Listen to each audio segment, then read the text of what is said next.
Buenas noches, una nueva emisión del Tábano Entrevista. Bueno, se vuelve a repetir la historieta. Hoy teníamos una entrevista ya confirmada con Claudio Izaguirre, presidente de la Asociación Antidroga Argentina. Había sido confirmada por correo electrónico.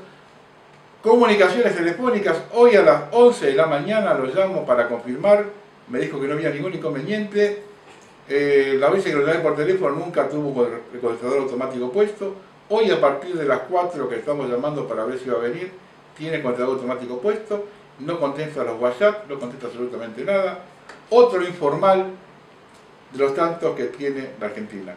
En su repaso vamos a pasar un video muy interesante que quiero que lo vean, que se refiere a la intervención francesa en todo el proceso de las torturas, desocupaciones, desapariciones de la Argentina. Véanlo y la semana que viene, si ese quedo seguro que no me va a fallar, porque este ya es un amigo mío. Entonces me parece que los amigos no fallan, pero los demás son todos artistas de opereta. Buenas noches, gracias.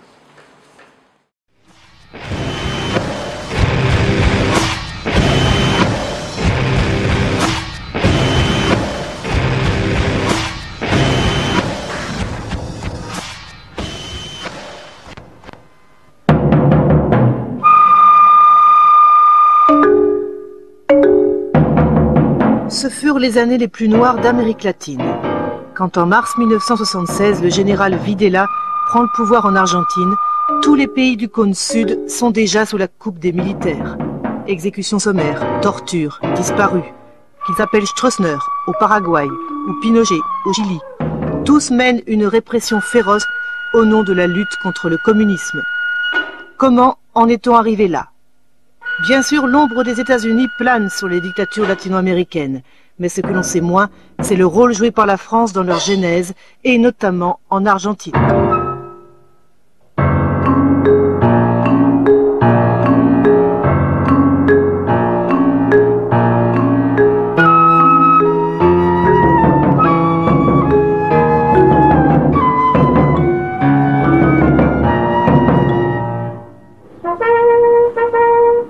L'enquête commence à Théoul, dans le sud de la France.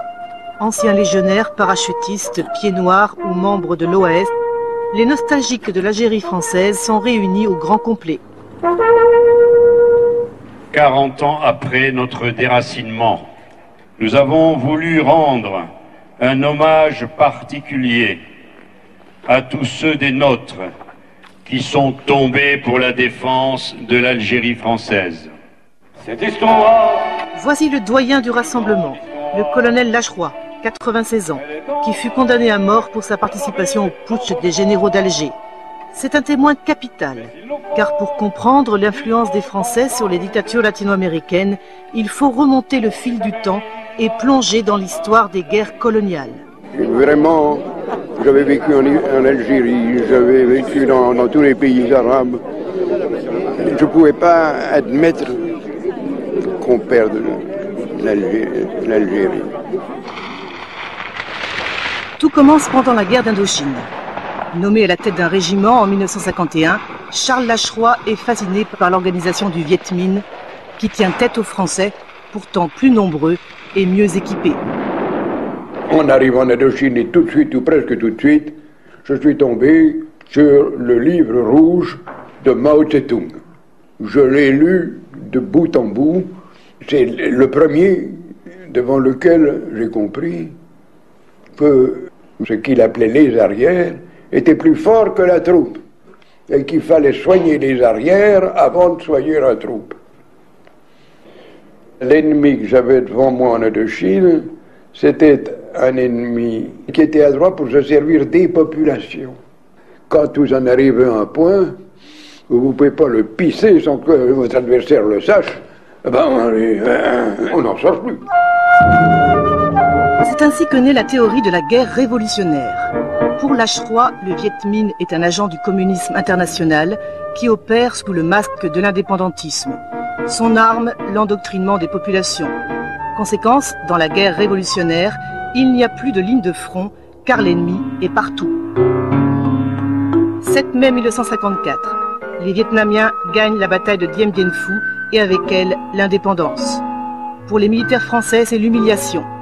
Anciens résistants, le capitaine Paul Ossarès assiste à la débâcle. La défaite de Dien Bien Phu a été un choc. Une bonne majorité de militaires français trouvaient qu'il fallait tirer des leçons de cette défaite et puis éviter qu'on ait les mêmes déboires en Algérie. C'est pendant la guerre d'Algérie que l'état-major de l'armée se rallie définitivement à la théorie de la guerre révolutionnaire, encore appelée guerre subversive. Son obsession, couper le front de libération nationale de ses arrières, c'est-à-dire de la population. Pour cela, les Français innovent. 400 000 soldats sont déployés sur l'ensemble du territoire algérien. C'est la technique du quadrillage, la première application concrète de la théorie de l'Agerois. Et puis le 7 janvier 1957, le ministre Robert Lacoste prend une décision lourde de conséquences. Il remet les pouvoirs de police au général Massu, qui commande la 10e division parachutiste. L'objectif, anéantir l'organisation politique et militaire du FLN, qui multiplie les attentats terroristes dans la capitale algérienne. Commence alors la bataille d'Alger, où les paras investissent la Casbah pour traquer les poseurs de bombes. Désormais, ils sont les seuls maîtres à bord. Leur chef, c'est le colonel Bijard, un ancien résistant qui a gagné ses galons en Indochine.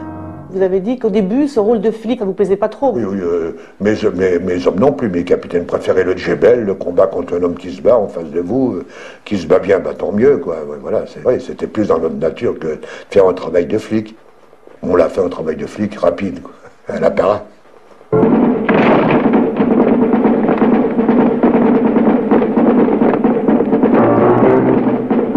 Pourquoi on appelle ça une bataille? Parce que c'était une action où on avait capturé des gens armés et éventuellement les tuer. La bataille d'Alger deviendra un modèle de la guerre contre-révolutionnaire. De janvier à septembre 1957, les Français inventent ou systématisent des techniques militaires qui resteront longtemps secrètes. Il n'y a pas d'image d'archives. Seul un film de fiction italo-algérien, réalisé en 1965, permet de reconstituer les méthodes de la bataille d'Alger.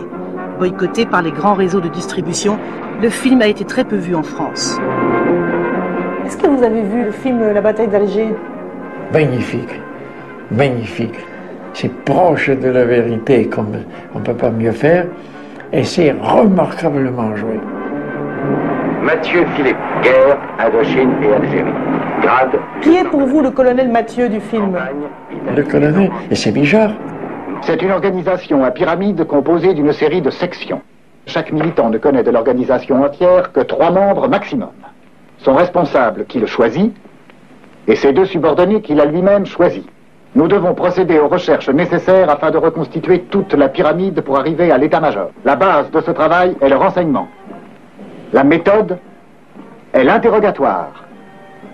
Et l'interrogatoire devient une méthode lorsqu'il est conduit de façon à toujours obtenir une réponse.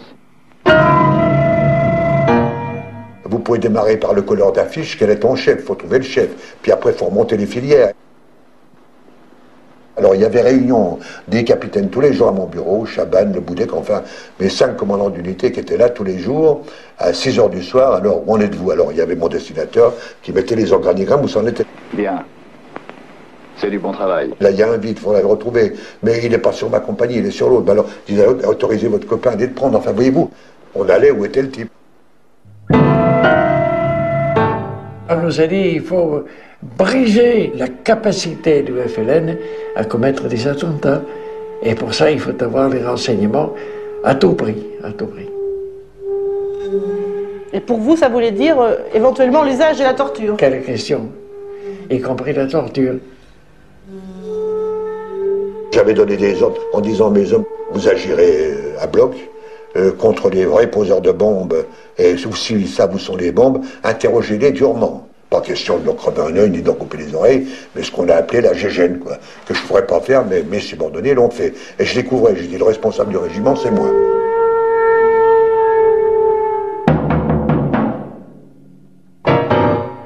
L'escadron de la mort, c'était un certain nombre de sous-officiers mis à ma disposition par Massieu, dont je ne dirai jamais le nombre ni les noms pour que ça ne leur retombe pas dessus. Déjà, on employait ce terme-là à l'époque, déjà pendant la bataille d'Alger. Oui, oui. Ah, ton escadron de la mort. Moi, je passais la nuit dehors. J'allais voir les colonels et les officiers de renseignement des régiments. Et qu'est-ce que vous faites? Et qu'est-ce qui arrive? Et qu'est-ce que vous avez ramassé? On tient le type qui veut poser les bombes, ben on le secoue pour qu'il donne tous les renseignements qu'il peut donner. Et puis s'il ne peut pas tout donner, ben, à force, il a fini. Ben, celui-là, on n'en sortira rien. Voilà. Donc vous faisiez disparaître. Et il disparaît.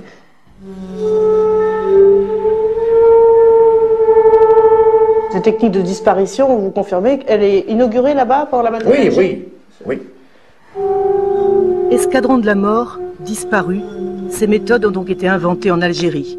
À l'époque, seul Paul Tedjen, le préfet de police d'Alger, avait dénoncé l'existence de disparus parmi les 24 000 prisonniers qu'il avait officiellement enregistrés. On ne m'a pas rendu 4 000 lorsqu'au mois de septembre 1956, 57, j'ai fait le compte, il m'en manque trop. Où sont-ils? Dans les camps, à Pont-de-Cazel, même pas. Je suis allé à Pont-de-Cazel pour voir, il n'y était pas. Il a disparu. Les Oued, la mer, les renvoyés. Renvoyés les crevettes Bijard, comme ça qu'on appelait les hommes. On mettait les pieds dans une bassine de ciment. Quand c'était pris, on les larguait en hélicoptère dans la mer. On ne peut pas admettre ça, on ne peut pas la guerre comme ça, c'est pas possible.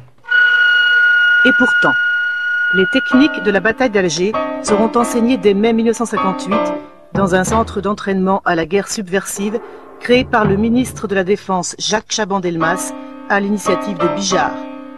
Viendront s'y former des officiers français, mais aussi portugais ou israéliens.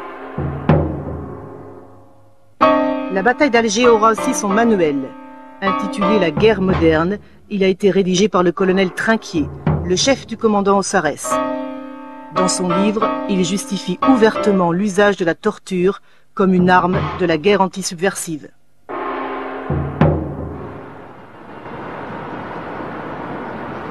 C'est à l'école de guerre de Paris que s'effectue principalement la transmission. Les premiers émules sont argentins. Parmi eux, le général Lopez Offranc, qui participera au coup d'État de 1976.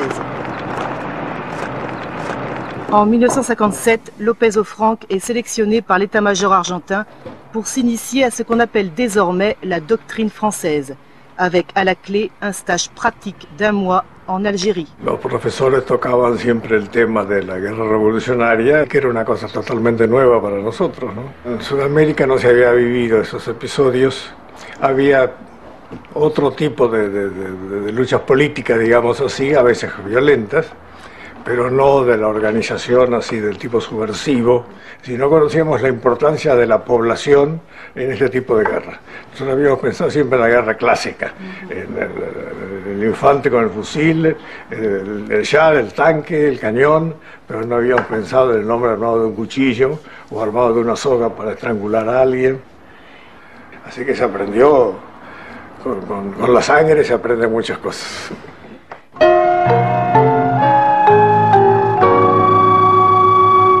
C'est ainsi que les méthodes de la bataille d'Alger sont exportées pour la première fois à l'école de guerre de Buenos Aires. En 1959, les armées françaises et argentines signent un accord qui prévoit la création d'une mission militaire française permanente dont les assesseurs s'installent à Buenos Aires, au siège de l'état-major argentin. Tous sont des anciens d'Algérie qui opèrent dans le plus grand secret. Aujourd'hui encore, le sujet est tabou. Aucun n'a accepté de parler du rôle de la mission devant une caméra. Oui, bonjour. Vous m'entendez, M. Bernard Cazomayou? Oui, M. Bernard Cazomayou. On était parti là-bas à la demande de l'armée argentine pour les renseigner la guerre révolutionnaire. La mission était pour ce sujet-là et pour rien d'autre, et le reste ne nous intéressait pas. Payés par l'armée argentine, les Français font traduire le livre du colonel Trinquier, dirigent des cours et publient des articles dans les revues militaires. Le thème, c'est toujours la guerre antisubversive, comme le reconnaît du bout des lèvres le colonel Bintresque. Oui, bonjour. Je voudrais parler à Robert Bintresque. C'est moi-même. On essaie de leur expliquer cette guerre subversive, cette guerre d'en dessous. Oui, puis une histoire d'ennemi qui n'est pas forcément l'ennemi auquel ils étaient habitués. L'ennemi, c'est parfois le gars avec qui vous prenez un whisky, hein. L'influence des Français culmine en 1961 avec l'organisation à Buenos Aires du premier cours interaméricain de guerre contre-révolutionnaire auquel participent 14 pays. Son directeur n'est autre que López Ofranc, qui en a confié l'encadrement aux militaires français.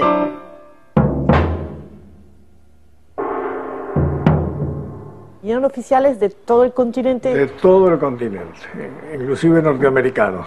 Todo el continente americano, norte y sur, todos estuvieron en la Escuela de Guerra nuestra. Yo fui el director del curso y Van Tresk especialmente fue un colaborador muy directo conmigo. Est-ce que vous aviez participé? Un rôle que le colonel Bintresque a toujours du mal à assumer aujourd'hui. C'était uniquement argentin. Hein. Disons qu'ils ont utilisé nos cours pour faire les leurs.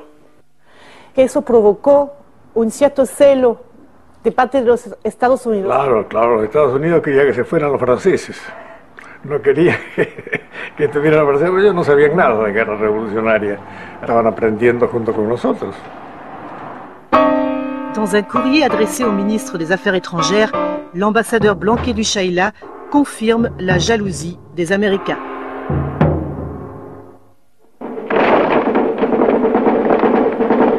Ironie de l'histoire. Alors qu'il avait été réalisé pour dénoncer la guerre sale menée par les Français, le film La bataille d'Alger a été utilisé pour former les militaires argentins à la lutte anti-subversive. Qui a fourni la copie du film? Mystère. Alors, tu pouvais pas te décider, sans faire tant d'histoire? Ça aurait été mieux pour toi. Aníbal et Julio étaient cadets dans la marine argentine quand on leur présente le film en 1967. 5 ans plus tard, les 2 officiers seront emprisonnés, puis limogés de l'armée pour avoir dénoncé l'usage de la torture. Y la verdad que no son recuerdos agradables, porque también lo viví en carne propia. ¿Quién la presentó esta película en la Escuela Naval? Bueno, nosotros ahí éramos cadetes y la dieron, bueno, creo que era el jefe de estudios con el capellán militar, que estaba destinado en la Escuela Naval, o sea que había un acompañamiento desde el punto de vista religioso. ¿El capellán justificaba los métodos de la batalla de Alger? Se justificaban, claro. La tortura incluida. Sí, aparte... No se veía como un problema moral, se veía como una herramienta de combate. Acá en la Argentina un sector de la iglesia jerárquica avaló todo eso, acompañó, digamos. Yo creo ahora que esa película fue dada como para ir preparando a los cadetes a un futuro de operaciones totalmente diferentes a lo que uno había entrado a la escuela naval, ¿no? A la guerra regular. Y esa guerra irregular, digamos, como que la estaban introduciendo de a poco en forma para que se acostumbrara, digamos, el sujeto a ese tipo de metodología, ¿no? Que se iba a utilizar obviamente más adelante. Es decir, que bueno, acá no nos preparaban para la guerra contra un enemigo exterior, sino para tareas policiales, contra la población civil, que en definitiva forma parte, digamos, de última, los enemigos. ¿En aquella época se utilizaba la tortura en el ejército o no? Anteriores a eso creo que no. Yo tengo conocimientos de los años 68 que a mí había oficiales de ejército amigos que me contaban que en Brasil y en otros lugares, a través de la Escuela de Panamá de los americanos, hacían prácticas en vivo con prisioneros, con presos, la tortura. Pero era muy exclusivo para gente de inteligencia. Eso implicaba que todavía no estaban operando en forma masiva la tortura y los, digamos, los asesinatos de forma ilegal. L'École des Amériques de Panama. Ce nom est toujours associé à l'histoire des dictatures latino-américaines. Créée en 1946 par les États-Unis, l'école se spécialise dans la guerre antisubversive au milieu des années 60. C'est ainsi qu'au nom de la lutte contre le communisme, 60 000 officiers latino-américains seront entraînés dans ce qu'on appellera l'école des dictateurs. Cette histoire est connue, mais ce que l'on sait moins, c'est le rôle qu'ont joué les Français dans la formation des instructeurs américains. Tout commence en 1960 quand Pierre Messmer est nommé ministre des Armées. Il est contacté par les Américains au moment où se profile la guerre du Vietnam. C'est toute la théorie de la guerre révolutionnaire qui les a intéressés. Vous, en tant que ministre, vous avez reçu des demandes d'envoi d'instructeurs Ils nous l'ont demandé, nous avons donné suite à leurs demandes. Et quel était le profil de ces militaires que vous avez envoyés là-bas, aux États-Unis? On s'efforçait d'envoyer des gens qui avaient l'expérience. C'était une question d'expérience, surtout. Et Ossares, comment est-il devenu instructeur à Fort Bragg? Il est devenu instructeur à Fort Bragg parce que c'était un spécialiste. Quand les Américains ont demandé des conseillers techniques, je suppose que l'état-major de l'armée a dû prendre ses listes et désigner des hommes qui avaient appartenu aux états-majors en Algérie, et en particulier qui avaient eu ces missions d'interrogation des prisonniers, etc. Et Ossares était l'un des meilleurs spécialistes de la guerre révolutionnaire, enfin pour la France en tout cas. Oui, Ossares, je crois, n'est pas un penseur, je crois que c'est un exécutant. 1961. Le commandant Ossares est nommé auprès de l'attaché militaire de l'ambassade de France à Washington, dont dépendent 10 officiers de liaison. Tous sont des anciens d'Algérie, répartis dans les différentes écoles militaires américaines. Ossares, lui, rejoint Fort Bragg, le siège des forces spéciales qui interviendront massivement au Vietnam. Qu'est-ce que vous avez donc enseigné là-bas? Eh bien, j'ai enseigné les conditions dans lesquelles j'ai fait un travail qui n'était pas celui que fait normalement une armée classique. En clair, vous avez enseigné les techniques de la bataille d'Alger. C'est ça. C'est-à-dire aussi bien les arrestations, le renseignement, la torture, tout ça. Tout ça. Direction les États-Unis. Le général Jones et le colonel Bernhardt sont deux anciens élèves d'Ossares à Fort Bragg. Vétérans de la guerre du Vietnam, ils militent aujourd'hui contre l'usage de la torture. Ils confirment qu'au début des années 60, ils n'avaient jamais entendu parler de guerre antisubversive. At that time, you considered that French had more experiences in counterinsurgency, for instance, than American people? Oh, there's no question about it. We had no experience in this. We called in people from France. We read their books. We read the experiences there to try to learn as much as possible. What kind of books, for instance, did you read? The Tranquier's book. Now, we got Tranquier's La Guerre Moderne. We got this at Fort Bragg in 1961 in draft. And Paul Ossares, it was sent to him. He had worked for Tranquier. And we went over it in detail. And I was one of the folk who explained what later became the Phoenix program. We drew it from that book.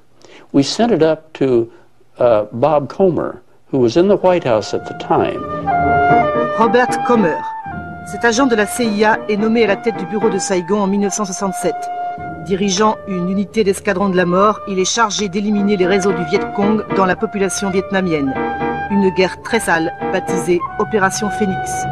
The same sort of thing, the Battle of Alger.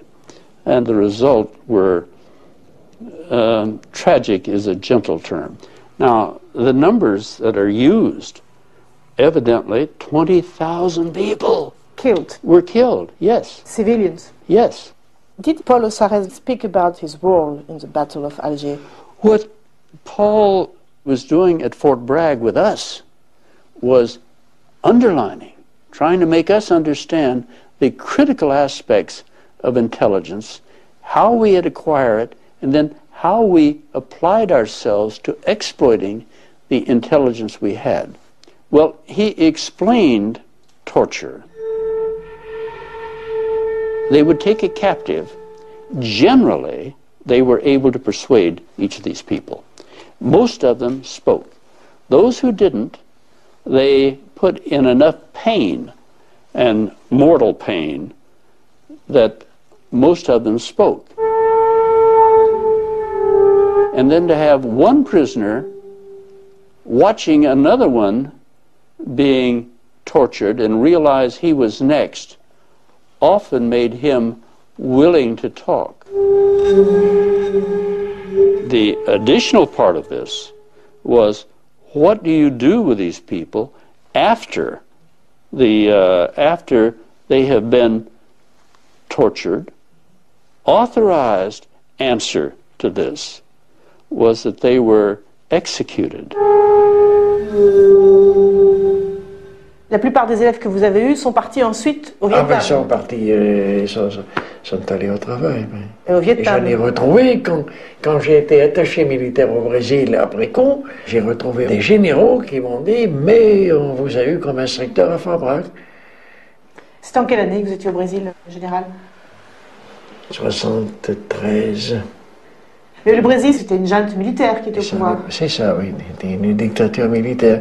Et ça avait bardé. Vous étiez en rapport avec les militaires brésiliens, évidemment. Comment... Très étroit, très étroit. C'était l'année où il y avait eu la chute d'Allende. Le Brésil a aidé considérablement l'action du général Pinochet. Considérablement. Chilenas y chilenos que me escucháis. 11 septembre 1973, coup d'État au Chili. Le général Pinochet renverse le gouvernement socialiste du président Allende. La répression s'abat sur la gauche chilienne. Des milliers de personnes sont arrêtées, torturées, exécutées. Parfois devant les caméras, comme ici, dans le stade de Santiago, transformé en camp de concentration à ciel ouvert. Pinochet est sûr de son impunité, mais au niveau international, la réprobation est générale. Des survivants ont raconté que des officiers brésiliens dirigeaient les séances de torture. Avait-il été formé par Ossarès ?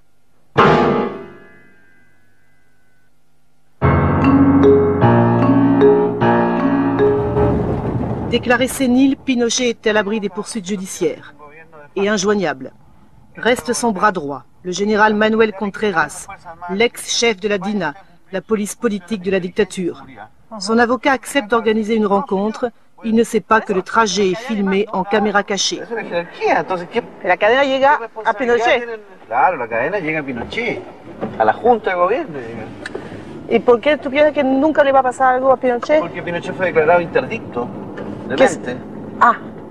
Por nada más que por eso. Claro, entonces es inimputable. Inimputable.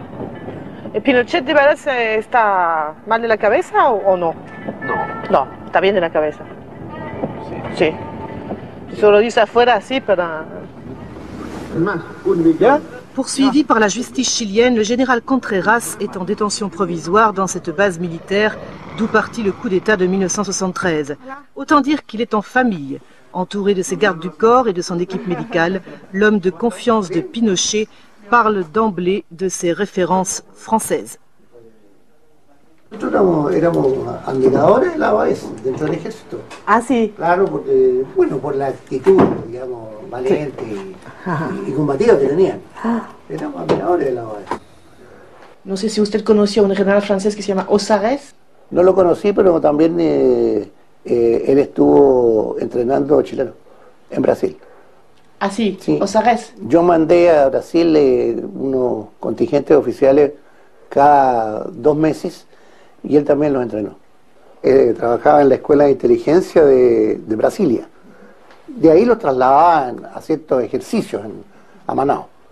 Y Manaus era un centro de entrenamiento muy importante para medio, todos los países del Cono Sur, ¿verdad? No era muy agradable para los que iban de Chile o de los países de Argentina porque el clima de Manaus es muy malo. Así que...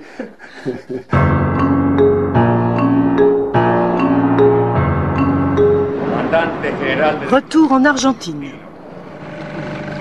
Juro por Dios, nuestro Señor y estos santos evangelios.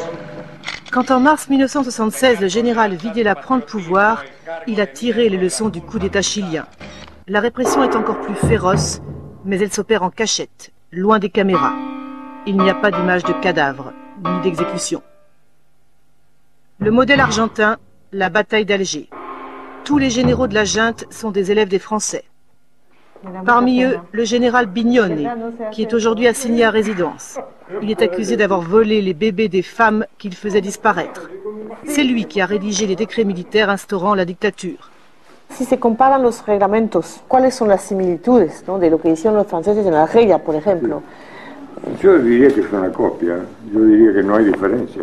La influencia francesa fue la que guió toda nuestra doctrina que se volcó en los reglamentos y que fue lo que aplicamos después, ¿no? Que fue lo que aplicamos después. Depuis 1959, les assesseurs militaires français n'ont pas bougé du 12e étage de l'état-major argentin. Le jour du putsch, ils sont donc aux premières loges. Quant à Robert Servan, le chef de la mission, c'est un proche du général Bignone. Le français et l'argentin se sont connus à l'école des officiers de Madrid au début des années 60. C'est bien la seule chose que reconnaissent aujourd'hui le colonel Servan, avec qui la conversation a tourné court. Allô? Oui, bonjour madame, j'aurais parlé à Robert Servan, s'il vous plaît. Oui, bonjour madame. Bonjour madame. Bon, ne quittez pas. Est-ce que vous confirmez que pour les Argentins, les militaires argentins, l'influence des Français a été très importante? Oui, non, écoutez, je vous remercie. Vous aurez très gentil de me téléphoner, mais je ne peux pas rien vous dire au téléphone. Je ne comprends pas très bien ce que vous me dites. J'ai des ennuis avec mes oreilles. Vous savez, ça fait un moment que j'ai quitté l'Argentine. Ah oui, je sais. Oui, je sais. Vous étiez, vous? Je connaissais l'ami Bignone. Oui, tout à fait. Vous l'avez lu, son livre? Où il parle de vous? Oui. Voilà, donc il ne parle pas beaucoup, hein. Il raconte de... Era un especialista en guerra antisubversiva, ¿no? Robert Servan. Sí, claro. Ya sabía mucho. Sí. Dictaba conferencias. Sí, en la escuela de guerra, fundamentalmente en la escuela de guerra. Y si no, donde lo llamaban. Y evacuaban consultas que le hacíamos el Estado Mayor nuestro, que le hacía consultas, le pedía trabajos. Bueno, no, para algo estaban acá. Claro. No cobraban el sueldo de gusto, no, los hacíamos trabajar. Quant à Michel Lénoré, l'adjoint du colonel Servan, il nie tout en bloc. Écoutez, madame, il y a déjà pas mal de gens qui tournent autour de cette histoire. J'irais pouvoir employer des mots dont on n'a peut-être plus tellement l'usage à l'heure actuelle, mais c'est notre honneur, quelquefois, que l'on met en doute. Je comprends. C'est notre honneur que l'on met en cause. Oui, je comprends. Si vous êtes là pour faire un bouquin sur la guerre subversive, en Argentine en particulier, je peux vous dire que pour ce qui est de la mission française en Argentine, entre l'époque où j'étais, c'est-à-dire 75 et 77, vous perdez votre temps, parce qu'on n'a strictement rien eu à voir avec la chose. Écoutez, moi j'ai tous les documents du chat, je peux vous dire, tous les rapports de l'activité de la mission, envoyés par le colonel Jean-Claude Le Guen à son ministère de tutelle, sur les conférences qui sont faites sur la campagne d'Indochine et d'Algérie, avec des questions posées par les élèves pendant 3 heures, j'ai tout ça. Malheureusement, comme je vous disais, c'est pas mauvaise volonté de ma part, mais je n'ai vraiment rien à vous raconter sur la chose. D'accord. Bon. Voilà, madame. Je vous remercie, monsieur. L'influence des Français pendant la dictature est pourtant confirmée par 2 témoins de premier rang. Le général Arguindegui, ministre de l'Intérieur, et le général Díaz Pessone, ministre de l'Équipement. Chef du 2e corps d'armée, Díaz Pessone était responsable des camps de concentration du nord-est de l'Argentine. Aujourd'hui, le juge espagnol Garzón a demandé son extradition. Quant au général Arguindegui, il est aussi sous le coup d'un mandat d'arrêt international. Il est accusé d'avoir dirigé la disparition et l'extorsion de dizaines de victimes. Pour l'heure, les 2 généraux sont à l'abri dans leur pays grâce à une loi d'amnistie. C'est la première fois qu'ils parlent devant une caméra des méthodes de la dictature argentine et de l'influence des Français. La primer arma, el primer ejército para la lucha contra una agresión revolucionaria, subversiva, guerrillera, es un buen aparato de inteligencia. Y esto fue una de las enseñanzas que nos transmitieron los franceses de su experiencia en Argelia. Sí, se aprendió de los franceses porque acá tenía gran importancia, pero una cosa es hacer inteligencia sobre tropas, sobre enemigo real, uniforme, bandera, ideología de otro país, y otro es con el enemigo embosado del elemento terrorista, subversivo, que actúa diseminado entre la población y demás. Están en todos los lugares, están atendiendo un comercio, están asistiendo a clases en la universidad o en colegios, están enseñando como profesores, puede ser un médico, un abogado, un ingeniero, un trabajador, un obrero. Otra cosa que fue muy importante de los franceses fue la cuadriculación territorial, ¿no? Claro, Es la organización, la compartimentación del territorio en zona, eso es doctrina francesa. La creación, lo que se llama comandos especiales en Argelia, que son escuadrones de la muerte. No, bueno, eso acá no se dio. Pero comandos que entran en las casas y... Se tuvo como método de trabajo que el ejército mismo hacía, las Fuerzas Armadas hacían operaciones de ese tipo, sin que existieran fuerzas especiales, sino que cada área de responsabilidad, cada zona, cada subzona, tenía la gente con la cual accionaba, entrando a las casas, haciendo los allanamientos, deteniendo, y de ahí pasaban a centros de detención donde se hacían los interrogatorios. Todo el ejército argentino, todo, sin excepción. Los hombres que en aquel tiempo estaban en actividad, todos actuaron en la guerra contra la subversión. La picana, todo eso se enseñó aquí, ¿cómo fue? No, yo no creo que se haya enseñado, se explicó qué era y bueno, fueron métodos que se fueron adoptando a medida de que se hacía la lucha. Método a la cual no era ajeno también en algunos de ellos las propias elementos de investigación de la Policía Nacional, ¿no es cierto?, de la Policía Federal. ¿Cómo usted puede sacar información si usted no lo aprieta, no tortura? ¿Cómo usted puede...? ¿Y sabe por qué? Supóngase que hubiera habido 7.000, que no hubo 7.000 desaparecidos, pero póngale que hubiera habido 7.000. ¿Usted cree que podíamos fusilar 7.000? Desde el Papa al fusilar 3 nomás. Mire lo que el lío que le armó a Franco con 3. Se nos viene el mundo encima. Usted no puede fusilar 7.000 personas. Y si lo metía en la cárcel, ¿qué? Ya pasó acá. Venía un gobierno constitucional y los ponía en libertad porque esta es una guerra interna. No es el enemigo que quedó del otro lado de la frontera. Salían otra vez a tomar las armas, otra vez a matar. Fue una realidad. Fue una realidad y tal vez fue un error. Porque es distinto, vuelvo a repetirle. Los desaparecidos en Argelia eran desaparecidos de un territorio de otra nación. Se liberó, fue un apéndice de Francia y demás. Acá un desaparecido tenía padres, hermanos, tíos, abuelos. Con mucha eficacia se actuó, en no más de 3 años fue aniquilada la subversión.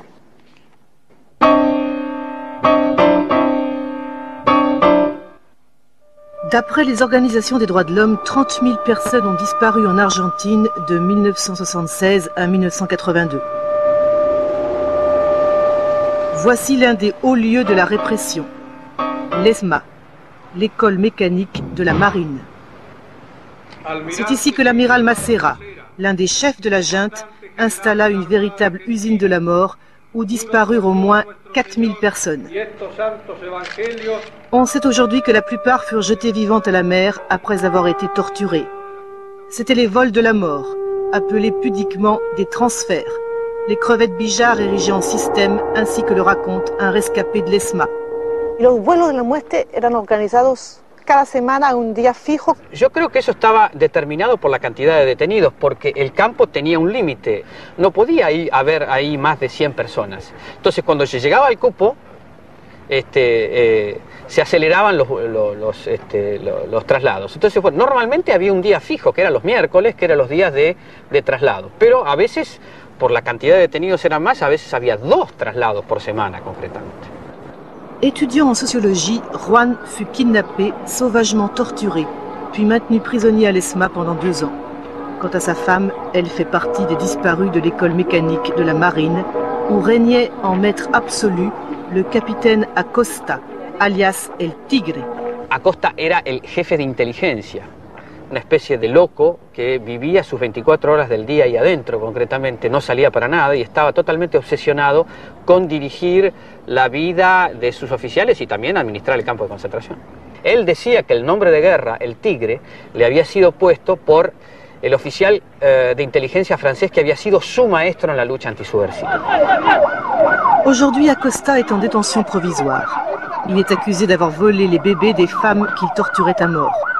Impossible de l'interviewer en prison, la marine a refusé. Dommage. C'était l'occasion de l'interroger sur la disparition de 2 religieuses françaises, Alice Daumont et Léonie Duquet, qui furent kidnappées en 1977. L'affaire avait provoqué une vive émotion en France. C'est en recherchant des témoins que la piste française repart.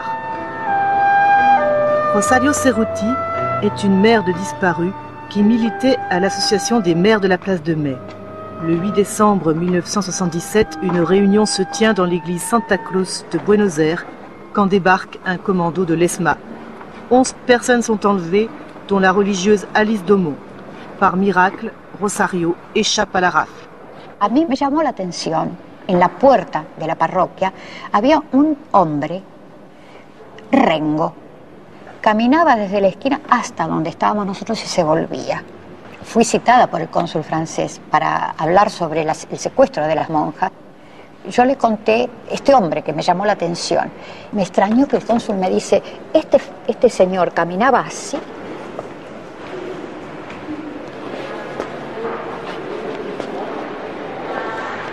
Entonces el cónsul sabía quién era. Cuando comento esto en Francia, en el año 78, en el convento de las monjas donde yo estuve hospedada con otras madres, me dicen resueltas, sí, ya sabemos, es un francés de Argelia. Deux journaux français de l'époque évoquent la présence d'un ancien membre de l'OAS dans l'escadron qui fit disparaître Alice Domon, puis 2 jours plus tard, Léonie Duquet. Une information que confirme aussi le journaliste Jean-Pierre Bousquet, qui travaillait alors au bureau de l'AFP à Buenos Aires. Il a écrit un livre sur celle qu'on appelait les folles de la place de Mai. Dans l'équipe qui a procédé à l'enlèvement des gens de la Santa Cruz, il y avait un Français, je l'ai eu de plusieurs sources, boiteux, en surcroît. Ce qui n'est pas étonnant parce qu'il y en avait quand même pas mal qui collaboraient avec les forces de répression. Notamment pas mal d'anciens de l'OAS. Il y en a beaucoup qui avaient été amenés en Argentine avant le coup d'État par López Rega. Donc sa garde rapprochée était faite essentiellement d'anciens de l'OAS d'Oran, des commandos Delta de l'OAS. Avant le coup d'État, López Rega était ministre. Il prépara le terrain aux généraux en fondant la AAA, l'Alliance argentine anticommuniste, une organisation d'extrême droite qui décima la gauche argentine. Les anciens de l'OAS jouèrent un rôle capital dans la formation de ces escadrons de la mort. Le vice-consul qui suivait de près justement un peu ces groupes, ces anciens d'Algérie, d'OAS, parce que lui-même avait eu pas mal de connaissances dans ces milieux-là, m'avait bien dit qu'effectivement, le boiteux qui était à l'église devait vraisemblablement être un des anciens de l'OAS. Il le connaissait personnellement. Bertrand de Parseval, ce serait le nom du boiteux français. À la fin de la guerre d'Algérie, il s'est réfugié en Argentine comme un certain nombre de chefs de l'OAS qui échappèrent à la justice française grâce à la complicité de réseaux internationaux. Ma compagnie était basée dans les sous-sols de la mairie d'Alger, là, ici. Là. Parmi eux, Nicole Bézineau, condamné à la peine capitale pour sa participation au commando Delta, les escadrons de la mort de l'OAS. Comme son père, le général Gardy, patron de la Légion étrangère, ou son mari Michel Bézineau, qui prit part au putsch d'Alger. À côté d'Alger, vous étiez ? Ah oui, on a bien rigolé. Curieuse coïncidence. Au moment où les militaires français forment les Argentins à la lutte antisubversive, les chefs de l'OAS sont accueillis à bras ouverts par le gouvernement de Buenos Aires. C'est un pays assez extraordinaire. Nicole était sous un faux nom pendant 8 ou 10 ans. Ils nous ont donné des cartes d'identité sous nos faux noms. Sans problème. Des permis de conduire, des comptes en banque, des propriétés, sous des noms dont ils savaient, eux savaient qu'ils étaient faux. On le connaît un peu, Bertrand de Perceval. Quant au boiteux français, il aurait quitté l'Argentine il y a 3 ans pour s'installer à Bangkok. C'est lors d'un passage dans le sud de la France que la rencontre a enfin lieu. Face d'ange. C'était son surnom dans les commandos Delta de l'OAS. C'est, dit-il, lors d'un combat de rue à Alger qu'il a perdu sa jambe. Combien de personnes a-t-il tué? Il ne sait plus. Condamné à mort en Algérie, il est emprisonné à Fresnes. Et là, surprise. J'étais à Fresnes et à la sortie, ils m'ont appelé au ministère de l'Intérieur, ils m'ont offert de voyager en Argentine gratuitement avec des tracteurs, etc., des sous. C'était bien. Ils m'ont demandé si je voulais bien partir. Je dis bien sûr. En fait, ils voulaient se débarrasser de vous. Ils avaient un tout petit peu peur. J'étais pas fou, mais je leur ai fait croire. Apparemment, Parseval n'a pas lu les livres où l'on parle d'un boiteux français lié à la disparition des 2 religieuses. Ils doivent en inventer des conneries. Il confirme pourtant avoir été convoqué par le vice-consul Jacques Marquez au moment de cette affaire. J'ai dû être dénoncé à l'époque de cette action par une ancienne fiancée à moi. Je crois. J'ai pensé ça. Elle vous aurait dénoncé à l'ambassade? À l'ambassade, pour, ouais. pour vous embêter? Par méchanceté, par bêtise. Cerruti, qui est Cerruti? C'est l'une des témoins. Ce serait donc cette femme qui, de bonne foi, ouais, n'a pas parlé de moi, mais d'un cojo. Et là, le comte de Marquez a pensé que c'était moi. Voilà. Et pourquoi il a pensé à vous, d'après vous? Ancien de l'Ouest et boiteux. Et donc après, ils vous ont convoqué? Il m'a convoqué, il m'a parlé gentiment au début. Et puis après, il m'a menacé de me faire parler, de m'emmener dans un coin où je ne pourrais plus protéger mes petits copains parce que je serais obligé de parler. J'ai dit, ça va pas la tête. Je suis parti, ils m'ont photographié en bas et puis 2 jours après, ils m'ont téléphoné en me disant que c'était fini. Parseval affirme qu'il n'a rien à voir avec l'affaire des religieuses françaises. Ce qui est sûr, c'est qu'en Argentine, les anciens de l'OAS avaient suivi l'histoire de très près. Et notamment Hervé Faure, qui vit à Buenos Aires depuis 40 ans et qui soutient Mordicus, son copain Bertrand. Il y avait peut-être un mec qui boitait et qui était français, mais c'était pas Bertrand. Il a été inquiété avec ça, alors. Un peu. Le connard de Marquez, il a dit on était obligé de mettre le voilà pour qu'il ferme un peu sa gueule. Bertrand, il ne sait même pas, je crois. Il n'est pas au courant? Il doit être au courant, mais il ne sait même pas ce qu'on a fait, ce qu'on n'a pas fait. Est-ce à cause des menaces que l'affaire n'a jamais été vraiment élucidée? Il est possible aussi que l'enquête du vice-consul n'ait pas été encouragée par sa hiérarchie. Car si officiellement le gouvernement français dénonce les abus de la dictature, sur place à Buenos Aires, l'ambassade adopte une position pour le moins ambiguë. Lorsqu'il y a eu l'enlèvement des 2 religieuses françaises, la consigne de l'ambassade c'était bon, on fait pas de bruit, on va essayer de régler ça en douceur. Moyennant quoi, ça s'est pas réglé. Et l'assesseur militaire auprès de l'ambassade de France? L'assesseur militaire auprès de l'ambassade de France, le colonel Le Guen, lui, quand il est parti, parce que sa mission était terminée, il a été reçu à l'état-major et il a fait une déclaration en disant qu'il se sentait totalement solidaire des militaires argentins et que dans les mêmes circonstances, il aurait fait la même chose. Ma dépêche a été très très mal prise à l'ambassade. L'ambassadeur était très mécontent. Bon, à l'époque, c'était d'Estremo qui ne rêvait que de faire venir Giscard en Argentine, de le faire inviter par les militaires argentins. Donc, tout ce qui pouvait nuire aux bonnes relations était malvenu. Jusqu'où est allé le double langage de la France? Le général Arguindegui, ministre de l'Intérieur de la dictature, accepte de répondre à cette question théoriquement hors caméra. Sa réponse est stupéfiante. Entre nosotros, yo tengo la impresión que el gobierno francés de aquella época, yo hablo del proceso, ¿no? Sí. Apoyaba mucho a lo que estaban haciendo ustedes. Sí. Es decir, yo le diría así, Francia, a nivel de los gobernantes, el máximo nivel de conducción nos apoyaba, pero en la ejecución abajo, contra los derechos humanos ha sido muy difícil, y contra la opinión pública. El mundo está lleno de hombres proclives a tener una idea progresista, un centro izquierda, socialista. Pero los ministros, lo que me contó de Poniatowski, ¿cómo fue exactamente, para lo que yo sepa, cómo fue lo de Poniatowski, que era ministro del Interior como usted? Poniatowski se apareció acá en Buenos Aires y vino con cartas prácticamente con cartas credenciales, digamos, de que venía en el nombre del ejército francés para establecer relación coordinada, para intercambiar información, y yo hemos intercambiado. En la lucha antisubversiva. En el momento de la lucha antisubversiva. La collaboration de la France avec la dictature argentine n'était donc pas que militaire, elle était aussi politique. Qu'en est-il du Chili? En fait, c'est le général Contreras qui aborde lui-même le sujet. Et ce qu'il dit est trop précis pour être une fanfaronnade. Ya le digo lo que nos pasó con Francia, que inteligencia francesa no cooperó en este asunto de evitar el derribo del avión LAN. Y cooperaron también porque había mucha gente del MIR que estaba refugiada en París, ¿no verdad? Había mucha y también nos informaban de ella. De la gente que estaba ahí, porque había muchos. Nos informaban de ella la inteligencia francesa, de los problemas que existieron. Incluso nos informaron cuando se inició la Operación Retorno. ¿La qué? La Operación Retorno. ¿Qué es eso? Cuando todos los terroristas volvieron a Chile. Ah, cuando se llama así. Sí, ellos la llamaron Operación Retorno y nosotros también. Ajá. Porque empezaron a volver a Chile los terroristas después de una serie de actividades. ¿En qué año fue esto? Empezaron a partir del 78, pero se acrecentó el 80. Entonces la policía francesa o la DST o la DGS, que son los... La DST es la que más cooperó. La más que operó. Sí. Ajá. Bueno, diciendo lo que sabía porque... Sí, ella enviaba la información que tenían al respecto de cómo iban embarcándose hacia Chile estos individuos. La mayor parte con documentos falsos. Nosotros contactamos a 37 servicios de inteligencia del mundo. Tuvimos contacto permanente. Y, por ejemplo, entre los más importantes eran los sudamericanos para nosotros.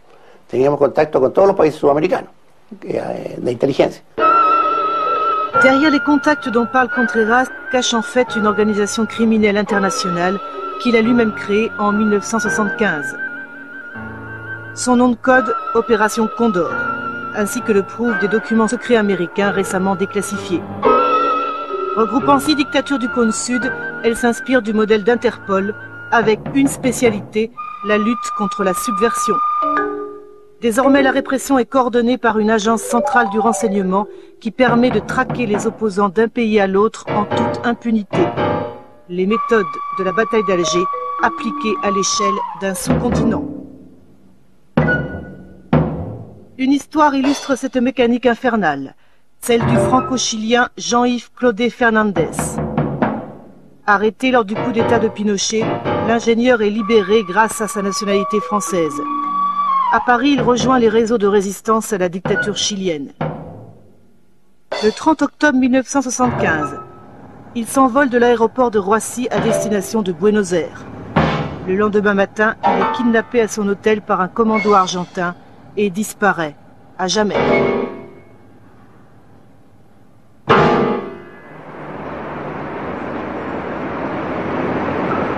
D'où est venu le renseignement permettant d'arrêter aussi vite Claudet Fernandez? Cette question continue de tourmenter Horacio Méndez Carrera, l'avocat argentin de la famille. En revanche, les bourreaux du disparu ont parfaitement été identifiés. El principal responsable de su desaparición era el coronel Ribeiros, alias Rawson, que era su nombre de guerra, en ese entonces mayor del ejército argentino. Y Ribeiros fue el que jugó el principal rol en la lucha antisubversiva en el año 75 dentro de este marco. Él viajaba permanentemente a Paraguay, al Uruguay y sobre todo a Santiago de Chile, porque le prestaba a Chile un apoyo esencial. C'est ici au siège des services de renseignement de l'armée argentine que travaillait Ribeiro, alias Rawson. Il était en contact permanent avec la DINA chilienne grâce à cet homme, Arancibia Clavel, détaché à Buenos Aires pour coordonner l'élimination des opposants chiliens réfugiés en Argentine. Une application concrète de l'opération Condor, révélée grâce à la saisie de ses archives secrètes. Arancibia Clavel, en los memos que envía a Chile, vía Telex, lo cita no solamente a Ribeiros, sino que además menciona a un francés de apellido Claudet. Luego se dice que Claudet Fernández fue interrogado y que, acá tengo, que ya no existe, con una sigla RIP, ¿no es cierto?, Requiem in Pace, señalando que Claudet Fernández ya había sido asesinado. ¿Se puede imaginar que el coronel Ribeiro, alias Rawson, fue un alumno entonces de los franceses? Absolutamente. Él fue un alumno como toda esa camada de oficiales. Le colonel Ribeiro vit dans l'un des quartiers huppés de la capitale argentine. Né en 1932, il est effectivement un pur produit de l'enseignement des Français, comme tous les militaires de sa génération. Malheureusement, Ribeiro, alias Rawson, refuse d'ouvrir sa porte. Sí, hola. Soy de Francia, quisiera hablar con el coronel Ribeiro, por favor. ¿Quién es? Yo estoy haciendo un trabajo histórico sobre la historia de la lucha antisubversiva desde Indochina hasta hoy. Pero no quiere que nos veamos un momentico, porque eso no... No, le agradezco, no, vea, es un tema para mí terminado, es un tema desgraciado. No me interesa, fueron etapas pasadas para la Argentina, tremendas, y entonces no sirven. Lo mismo que para ustedes los franceses, entonces creo que lo importante es mirar adelante.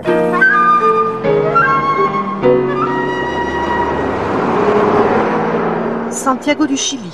Mónica González est une journaliste spécialiste du plan Condor. Jusqu'en 1978, elle était réfugiée à Paris. Depuis, elle accumule témoignages et documents. C'est elle qui a découvert les archives d'Arancibia Clavel en fouillant dans une annexe d'un tribunal de Buenos Aires. Et là, surprise.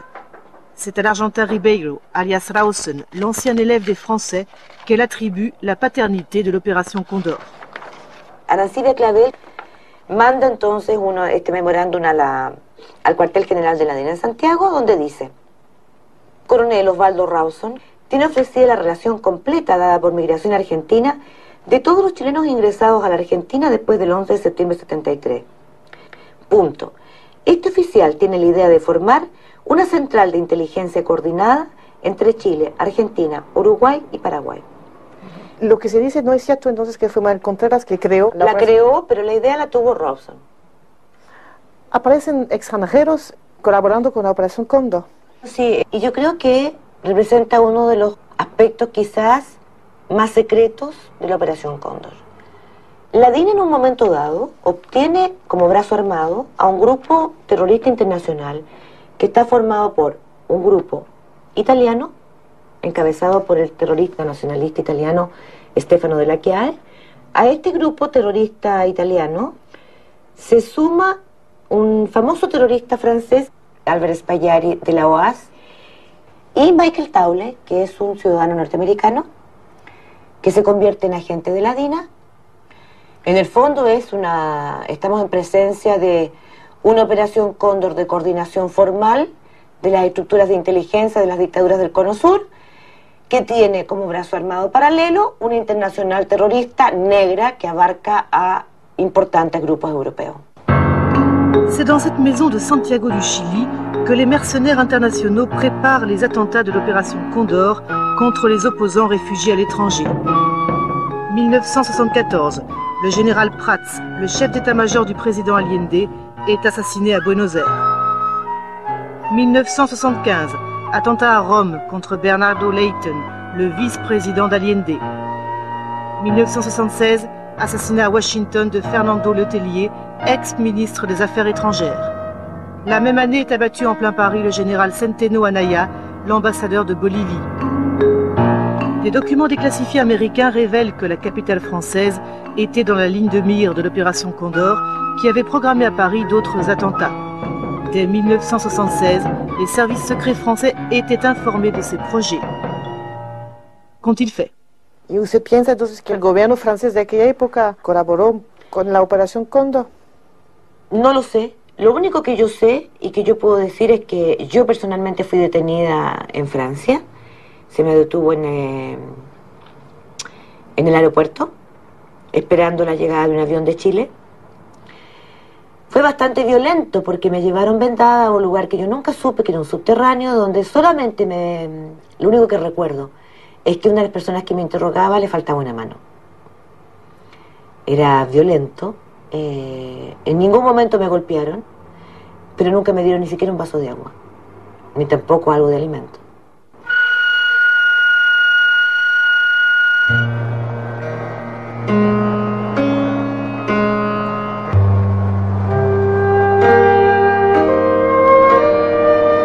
Ariel est la veuve de Jean-Yves Claudet Fernandez. Après l'arrestation de Pinochet à Londres, elle a repris espoir que justice soit rendue. Un juge français a réouvert le dossier de son mari. Des mandats d'arrêt internationaux ont été lancés contre le général Contreras, Arancibia Clavel et le colonel Ribeiro, alias Rawson. Ils devraient être jugés par contumace à Paris. Après 27 ans d'exil en France, Ariel est retournée vivre au Chili. Doucement, presque gênée, elle parle d'une blessure secrète qui n'en finit pas de cicatriser. Elle n'a pas compris l'attitude des autorités françaises au moment de la disparition de Jean-Yves. Al día siguiente yo me dirigí al Ministerio de Relaciones Exteriores de Francia para pedirles ayuda y ellos no me ayudaron. Me dijeron que había que guardar silencio, que no había que hablar porque cualquier cosa podía ser peligrosa para la persona.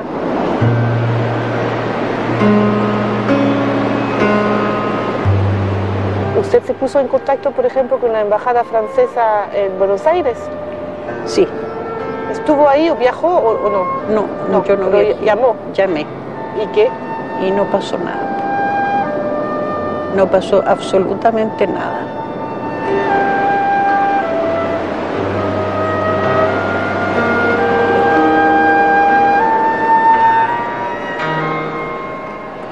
¿Cómo explica usted esto? Yo explico esto nada más que estaban coludidos también con la ultraderecha, los franceses coludidos con la represión de la DINA y del Plan Cóndor y todo eso.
Culmina un día difícil. Han ocurrido en el país hechos de violencia que ponen en peligro personas y bienes y crean un cuadro de conmoción interior.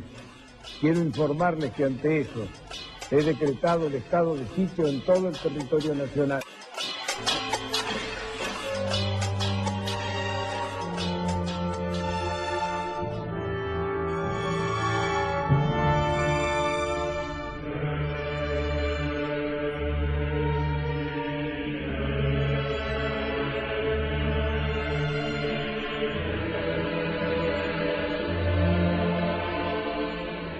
Bueno, a ver, a mi humilde entender, nosotros aquí ahora estamos haciendo historia. Ah, sí, entonces ellos nos van a decir a nosotros de qué tenemos que hablar.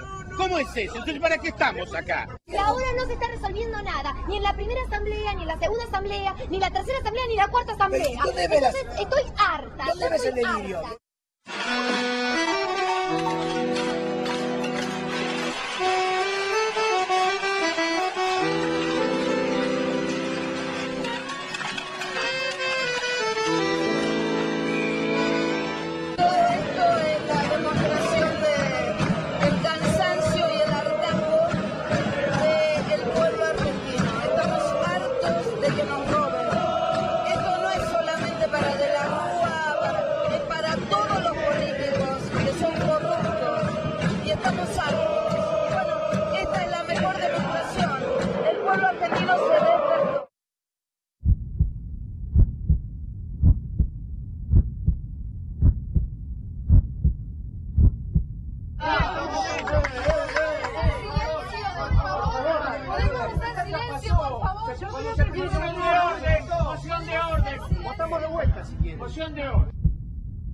Yo propongo más todavía, que sesionemos la asamblea en grupo para... No.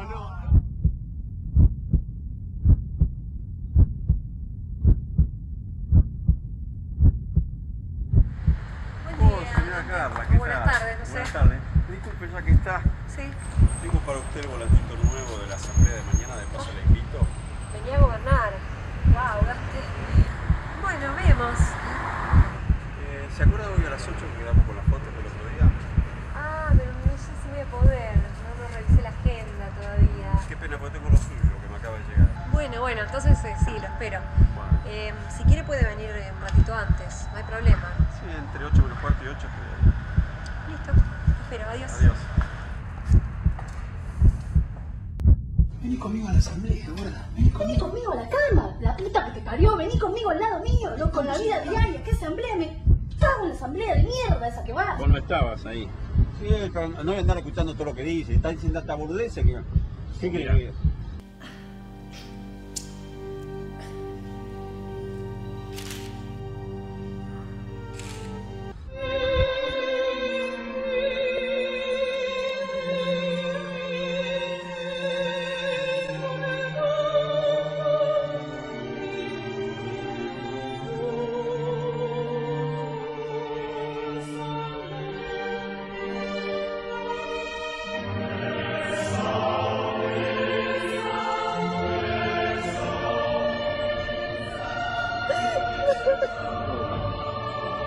Mujeres, ¿qué digo mujeres? ¡Puta! Si esta noche nos ponemos un poquito sediciosos...